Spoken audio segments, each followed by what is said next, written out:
Hello friends, welcome to my YouTube channel of Debneel's Mathematics Desk. So today we are back with a completely new chapter for class 7. It's data handling. So handling data, that's the meaning of this chapter from the heading only. So what is data handling? So first of all, if you tell me, if I have given you the first 10 natural numbers in an order like this, like 7, 4, 2, 1, 5, 6, 3, 10, 8, 9, and I have given another order 1, 2, 3, 4, 5, 6, 7, 8, 9, 10. And which one is looking nice? This one, the first one is jumbled, means doesn't make any sense, right? But the second one, the first 10 natural numbers in ascending order, so that's looking quite nice, right? So that is actually data handling. Data handling is a chapter in which we are going to deal with arrangement of data which will be given us in a jumbled form in various types of other scientific forms. We will learn about how to arrange the data in ascending order, how we can arrange the data in a tabular form, which is common in our means daily life. Means suppose the school routine of your class. So you can make a routine like this. In one column you can have the days, and in the other you can have in each day how many classes are there. Suppose in Monday you have 6 classes. Then in the days column, suppose this is D and this is classes. Then Monday 6, Tuesday 5, and like this up to suppose Friday. That's a table. But suppose you have been given and means jumbled data, means in a line only. Monday 6, Tuesday 5, it's like a line. So that is not looking nice, right? A data in the table is much more nice to our eyes, and we can figure out what is the actual information from the table. So that's what we are going to learn in this chapter, how to arrange a jumbled and unscientific data in a scientific and tabular form, from which we can understand what the data is trying to provide us. That's all about the chapter. So coming to data, see the very example I have shown you in the beginning. So if any data is arranged in ascending order, doesn't it make it easier for us to identify the numbers? Means suppose why I am telling you, see in the first example, if you just see these numbers, can you just in 1 second tell that these are the first 10 natural numbers? No, because you will see starting with 7, so maybe some random numbers. But if you see this ascending order of those numbers, then you can just identify this 1, 2, 3 means the natural numbers are there. So that's the first concept, that whenever you are given with any data, any set of data, you have to arrange all of the values of those data in ascending order. Okay? If you can arrange the data in ascending order, then framing the table for the data is going to be super easy for us. So before going into tabular representation, we should first learn how we can represent the data in ascending order correctly. Ascending order representation of data also unlocks another important concept, which we are going to see through a sum. So let's see what is it.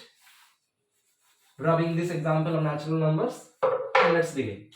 So question 1. And yes, you can say that why have I written the title of the video means right side of the board, means it's not in the middle. I know that. The reason is I think it will take more space actually, so I have written it that side.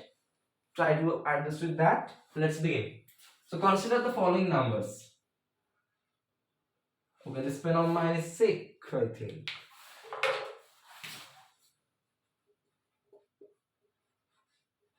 Okay. So we have been given some numbers.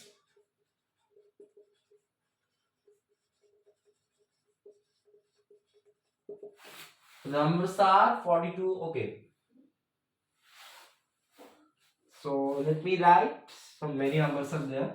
42, 58, 35, 64, 51, 82, 48, 49, 67, 73, 80, 91, 100, 25, 68, 82, 4, 5, 6, 7, 8, 10, 12, 13, 14, 16. More phone numbers are there. 88, 87, 66, and 14. So these are the numbers given to us. Okay, I can put a comma after each of them so that you can understand more easily.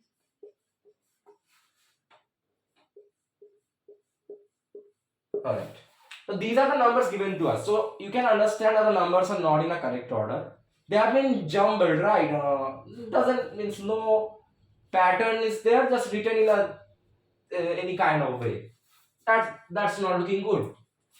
So the question is arrange in ascending order.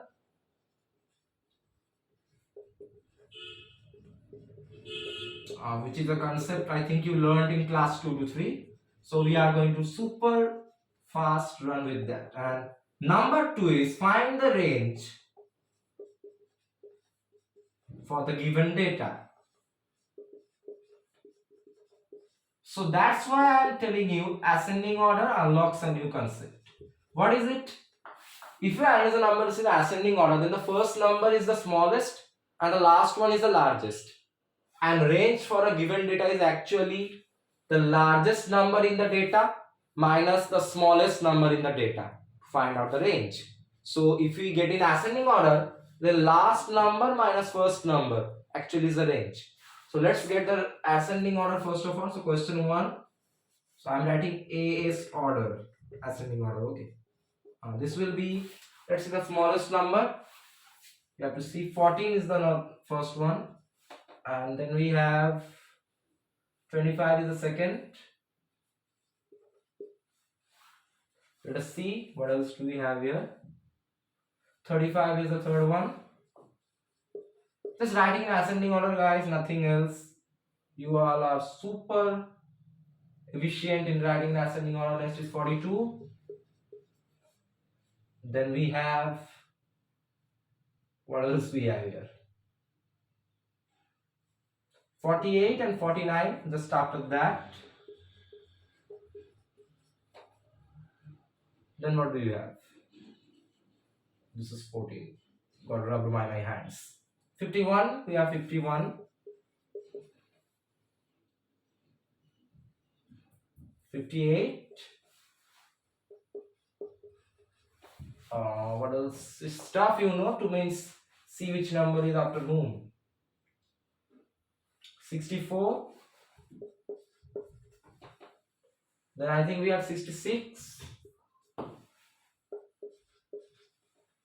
67. Then we have 68, I think. Yeah. Alright, what else do we have here? 73. No, don't hope so. And something else is there. Trying to see, guys, what else we have. Okay, I think actually it is 73 here. Yes. Wow, look at that. What a curved line my ascending order is going through. Nice. And after 73, I have with me, what else? 80. 80 is there. Another thing, next number is 82. But if you clearly observe that 82 is written 2 times. So if in a jumbled data any number is written twice, then in the ascending order as well, you have to write that number that many times.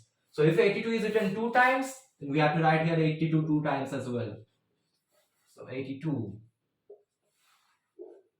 And then it's quite easy for us, 87. Writing it here.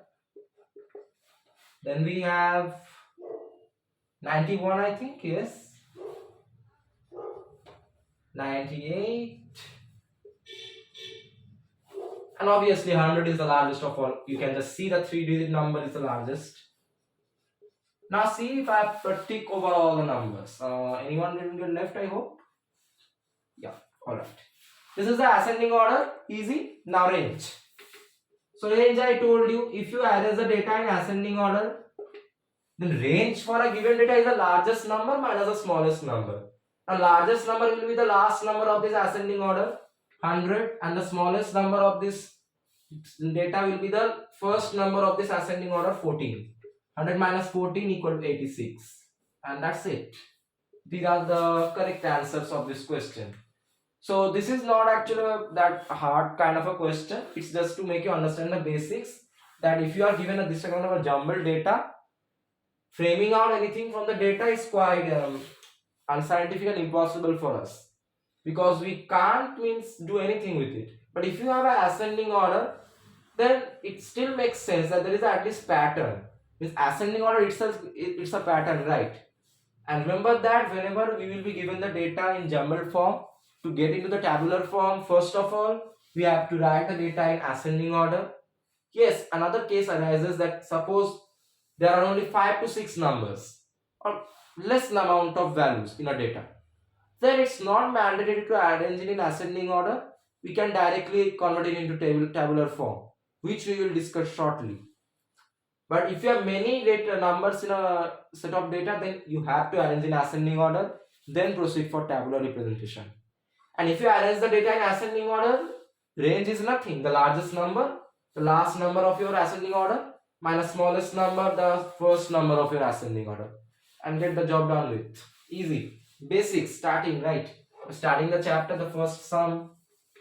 But actually, it's a very important thing. If you don't know that you need to arrange in ascending order, then it's going to take you a lot of time to separately point out the correct data and mention them in the table. That's the main concern. Now see this next question. Again consider the following numbers. You'll see how step by step you understand the use of this tabular form.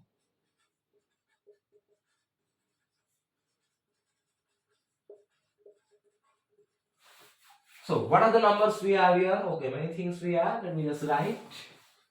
3.2, 3.7, 3.5, 3.6, 3.4, 3.5, 3.3, 3.9, 4.0, 4.1, 3.2, 3.7, 3.4, 3.8, 4.1, 4.0, 3.5, 3.2, and what else? 3.8 again. So these are some numbers given to us. Means it's quite, means your head might be shaking. So many means 3 point this, 3 point this. Again jumbled. It's jumbled, right? Yeah. The question is, how many numbers? Oh, wait a second.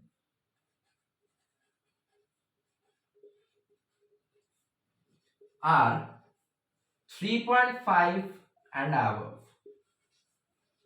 Means from this set of data, how many numbers are 3.5 and more than 3.5? So you can be telling that we will just separately each of the numbers point them out and then write the answer. That's actually the correct method in this question. So here you can use two methods actually. So framing the ascending order is the first one. So I will try to go for the ascending order. Why, you will understand. First of all, A's order will be what? Let's start with the smallest. The smallest, wait, 3.2 I think. Yeah, 3.2. Now see how many times 3.2 is there. One time, two times, three times. So write 3.2 in the ascending order 3 times. Alright.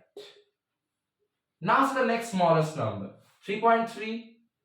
Now see how many times 3.3 is there. One time. Only once. So write 3.3 once in the ascending order. Then see. Next is 3.4. Right, now see how many times 3.4 is there. Once. Twice. So write 3.4 two times in ascending order. Next comes 3.5. Now see how many times 3.5 is there. Once. Twice. Thrice.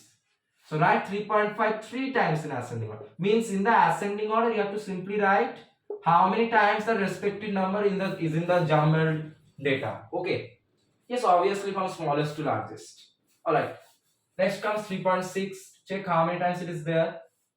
Once. Only once. So write 3.6 once in ascending order. Next we have 3.7. Check it how many times it is there. Once and then twice. Okay, two times. So write 3.7 two times in ascending order. What is the reason, you will understand. And you will also understand another thing from this question only. You will see 3.7 is there. Now it's 3.8. See how many times it is there. Once, twice. That 3.8 two times in ascending order. Now comes 3.9. Check how many times it is being used. Once, only once. So write 3.9 once in ascending order. Then comes 4.0. How many times it is being used? One time, two times. So write 4.0 two times in ascending order. And last but not the least, I think 4.1, which is also used two times. Write that two times in ascending order. So this is the ascending order. Now you see what is the misuse of arranging in ascending order. See, if you had been from the jumbled data, if you had to identify each number, if it's 3.5 or more than that, it could have taken you a lot of time. But now I can just enclose this area. Then this is 3.5 and more than 3.5 up to this much.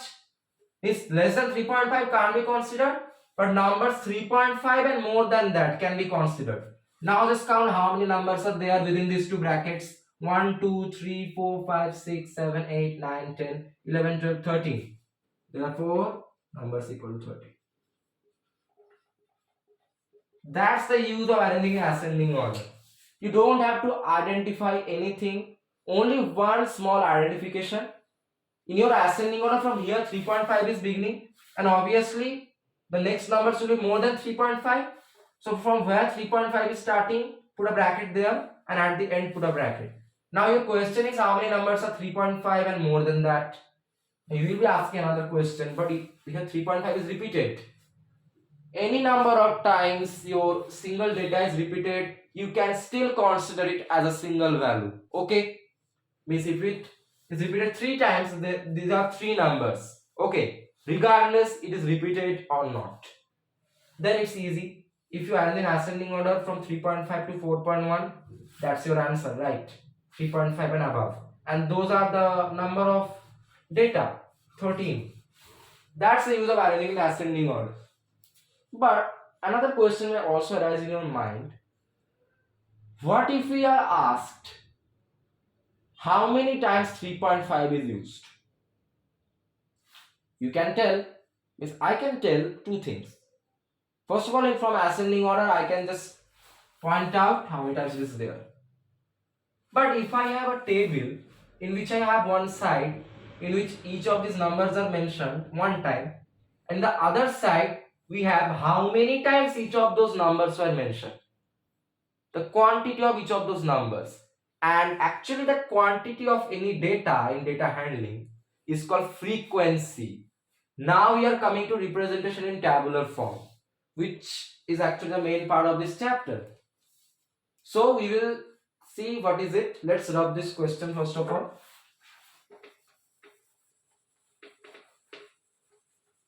It's nothing, guys. It's quite easy.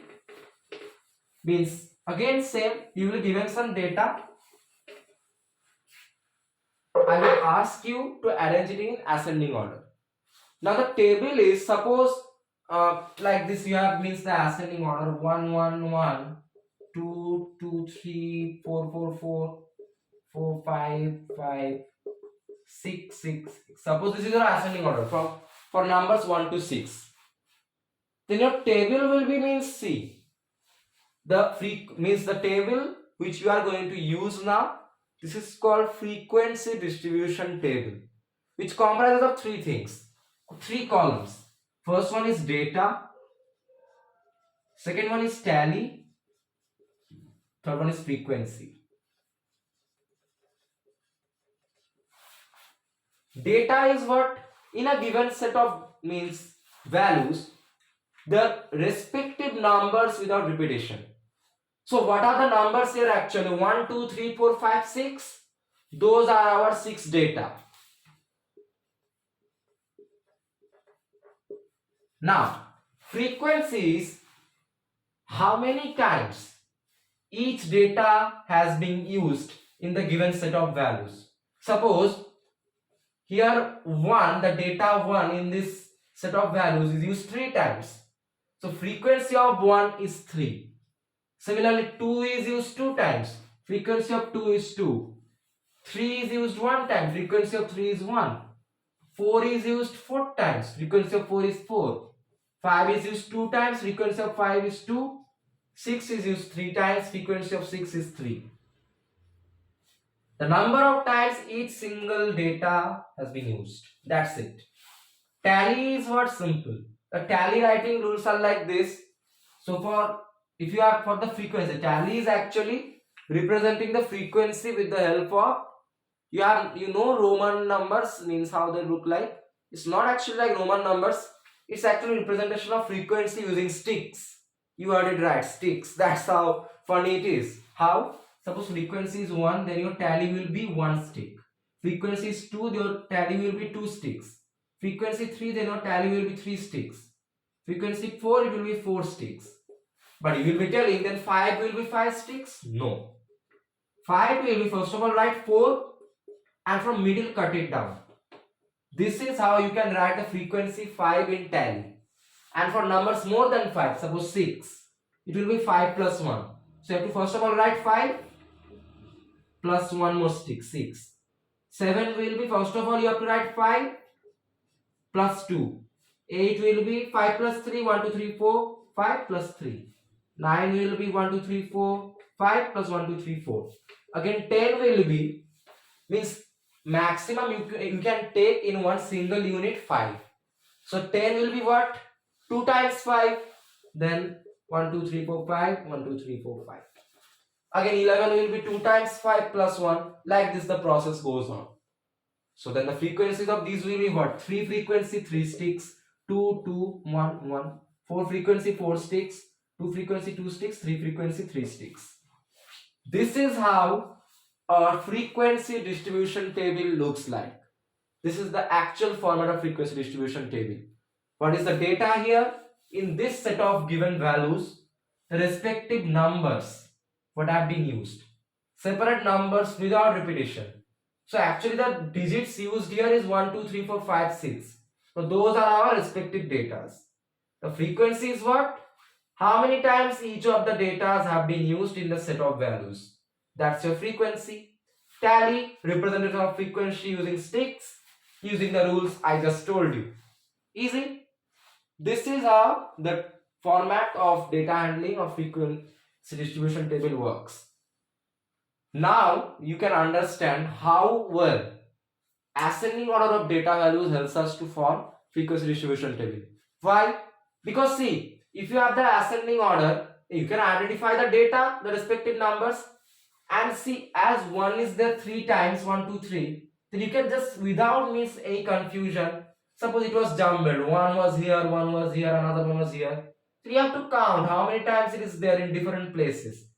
But here in stack in one place only, the frequency is actually given. 3 times 1, frequency 3. 2 times 2, frequency 2. That's the use of ascending order. Means the number of times the digit is used, that is the frequency. And directly you can see from the order actually. So, and one more thing. Now you understand how is table that much important, tabular representation. You have a data, many numbers can be there. But if you have the table, then you can just means if anyone asks you, means two cases can arise. Suppose I have given these numbers in a jumbled form, and in 1 second I ask you how many times 6 has been used. You don't have this table suppose. Then you have to count 1 time, 2 time, 3 time, 4 time and then tell. But suppose you have this table, then you can see what is the frequency of 6. 3. 6 is used 3 times. Easy. Frequency is number of times the data is used. So you can just means be assured and you can know everything about your data if you have the table. So that's the means use of the table which I tried to explain. Now let's see the questions what can arise.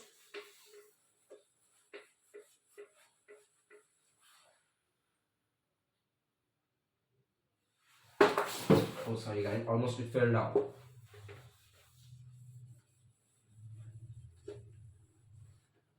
So you guys you know dies the one. So what numbers can they record? Up to 6. So that's what we have the next question here. See what is it? A die is thrown 20 times. Oh wait, it's not die. Sorry, not die. It's dice. It's thrown 20 times. So you play Ludo like that. When you throw the dice, the maximum numbers are 1 to 6, right? So a dice is thrown 20 times and the following scores were recorded.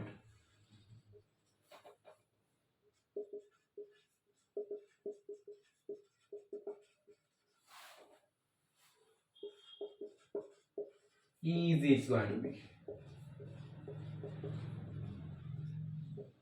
Alright. What are the scores? Okay, let's see what are the scores. 3142, 6243, 1521, 32, 6211. Wait, 1, 2, 3, 4, 5, 6, 7, 8, 9, 10, 11, 12, 13, 14, 15, 16, 17, 18, and 4, 5. Receive 20 times it's thrown. 1 time, 2 times, 3, 4, 5, 6, 7, 8, 9, 10, 11, 12, 13, 14, 15, 16, 17, 18, 19, 20. So these are the 20 readings that have been noted when a dice is thrown 20 times. Now they are asking form a frequency distribution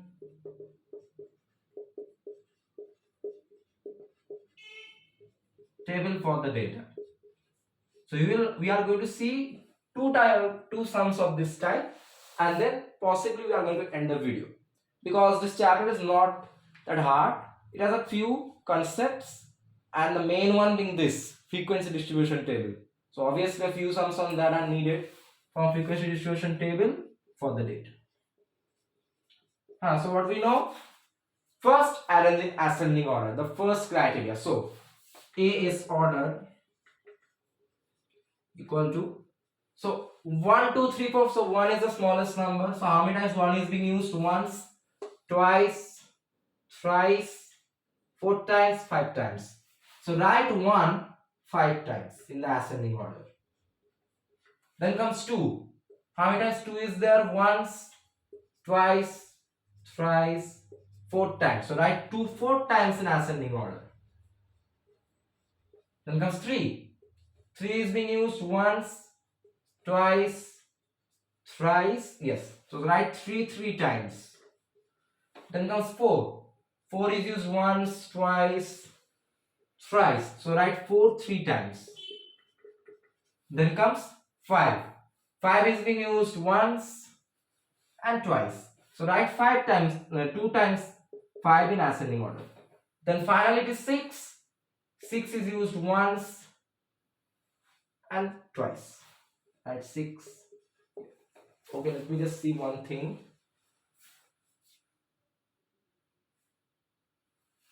Wait a second, guys. Alright, so here I've done a mistake, but you can also do this mistake. What do you see? A condition is there. You have been given a jumbled order. Okay, so your jumbled order frequency. What is the frequency of a jumbled order? The number of values it has. 20 values we have here.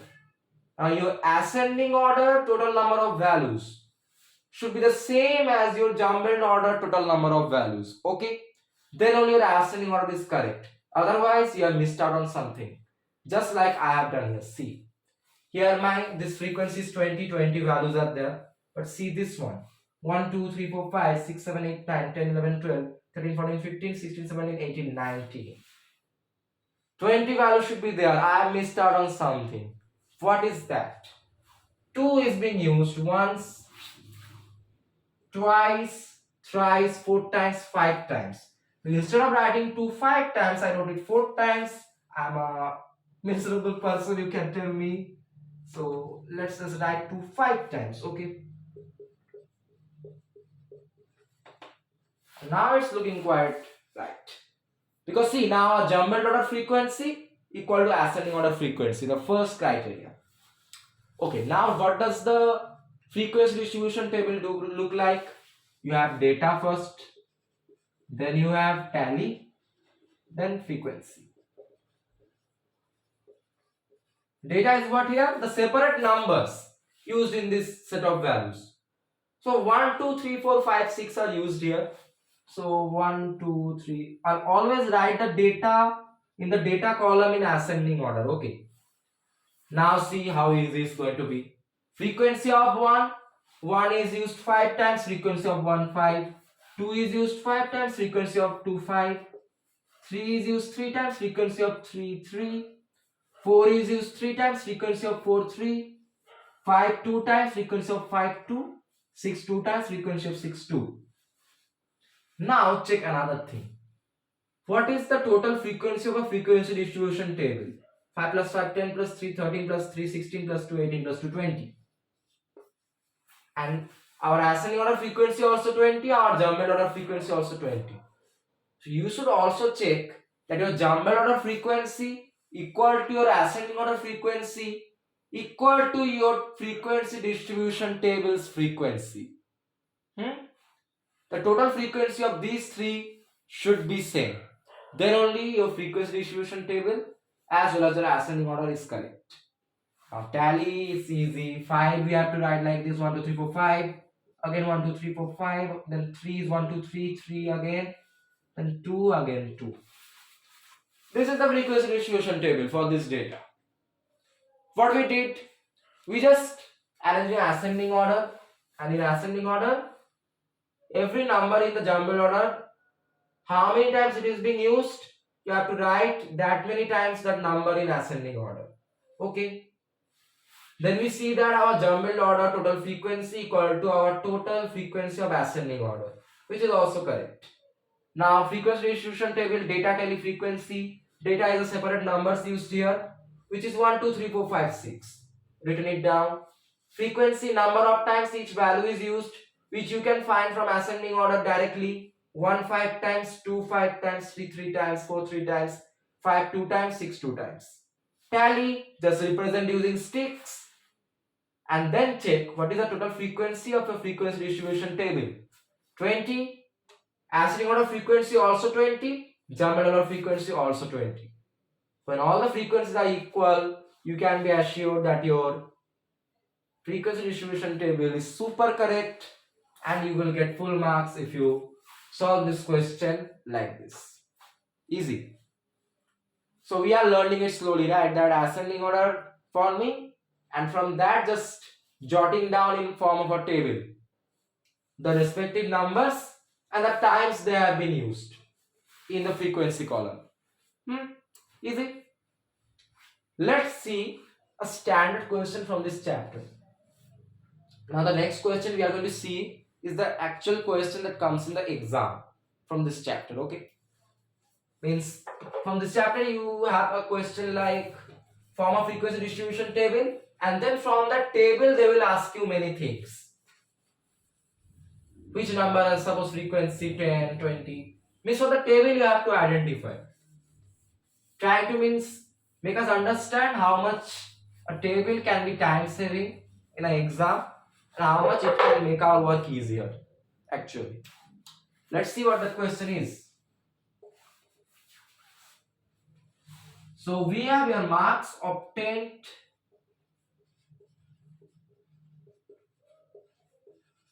by 40 students. Oh wait, not 40, it's 30 students in a class is given below.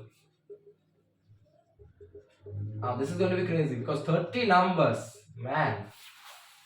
Let's see what are they. 40, 60, 70, 50, 40, 20, 30, 50, 70, 60, 90.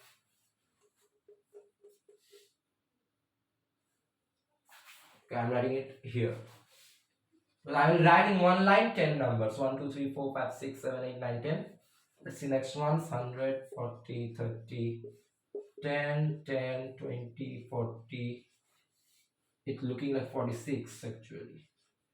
30, 70, 50, 90, 60, 70, 20, 30, 70, 100, 90, 60. So these are the numbers obtained by 30 students in a class. Okay. Now they are asking us three things. Form a frequency distribution table.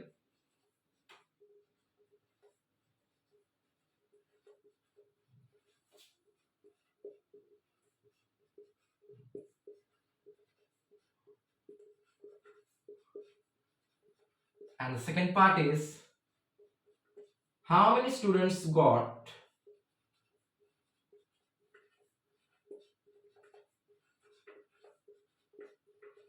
more than 60, and third one is how many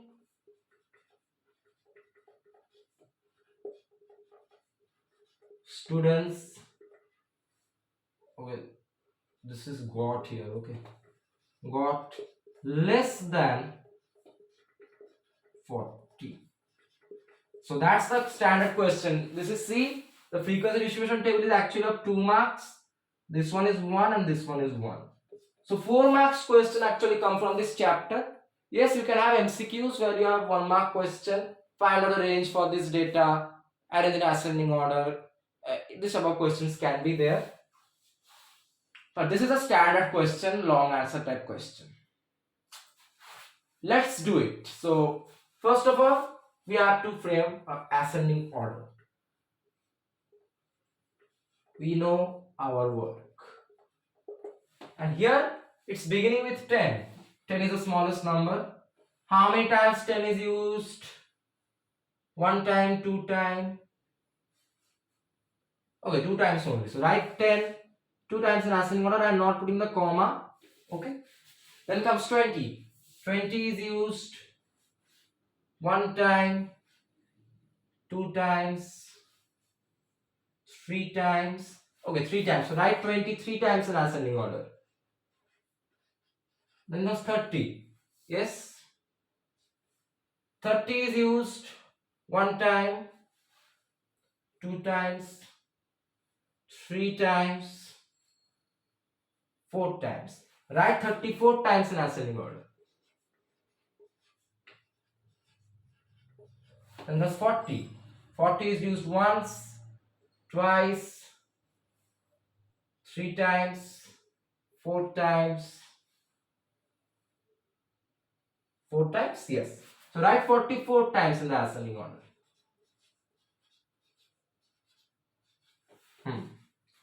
Now comes 50. 50 is used 1 time, 2 times, 3 times. So write 53 times in ascending order. Then comes 60. 60 is used once, twice, 3 times, 4 times. Write 64 times in ascending order. Okay. Then comes 70. Just writing in ascending order, nothing else. 70 is used once, twice, 3 times, 4 times, 5 times. I think my ascending order is going like a jigsaw puzzle. So I have to just rub it, guys. Just let me just write it in the correct manner. So it's 10, 10, 20, 20, 20. I start from the upper side and goes down like this. Not fair. It's 30. 30 once, twice, thrice, 4 times.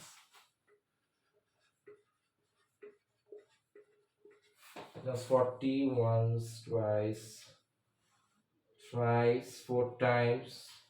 So like 4 times. 50 then, once, twice, thrice.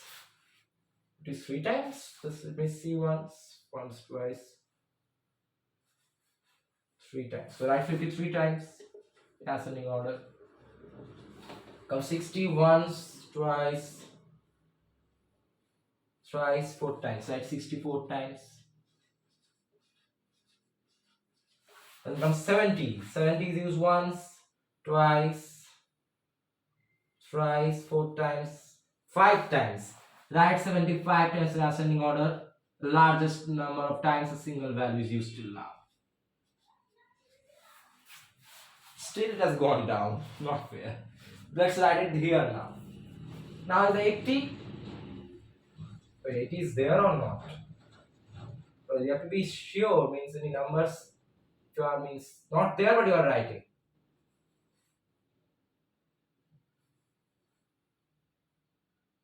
So no 80 is there. Now comes 90. 90 is used once, twice, thrice. So 90 3 times. Finally comes 100, which is used only once. Not fair. Only once. Oh no, wait. 2 times. It's 2 times. See, if you miss it, you are done. So 100 is used 2 times. Write 2 times in ascending order. Now this is the correct ascending order. Finished. Now frequency distribution table. Data, tally, frequency. What is data here? The respective separate marks that are being obtained, which is 10, 20, 30, 40, 50, 60, 70, 90, 100, right? Let's write them 10, 20, 30, 40, 50, 60, 70, 90, 100. Frequency from ascending order, check it out. 10 used 2 times, frequency 2. 20 used 3 times, frequency 3. 30 used 4 times, frequency 4. 40 used 4 times, frequency 4. 50 used 3 times, frequency 3. 60 used 4 times, frequency 4. 70 used 5 times, frequency 5. 90 used 3 times, frequency 3. And 100 used 2 times, frequency 2. Tally, 2 means 1, 2, 3 means 1, 2, 3, 4 means 1, 2, 3, 4, again 1, 2, 3, 4. 3 means 1, 2, 3, 1, 2, 3, 4 again. 5, 1, 2, 3, 4, 5, 3 again, 1, 2, 3, 2 means 1, 2. That's the frequency distribution table. Not the end of the job. Now check what is your total frequency here. 2 plus 3, 5, plus 4, 9, plus 4, 13, plus, 5 plus 4, 9, plus 4, 13, plus 3, 16, 20, 25, 20, 30. Okay. Now your jumbled order frequency is 30 because it's the marks obtained by 30 students. Now check your ascending order frequency. 2 plus 2, 3, 4, 5, 6, 7, 8, 9, 10, 11, 12, 13, 14, 15, 16, 17, 18, 19, 20, 21, 22, 23, 24, 25, 26, 27, 28, 29, 30.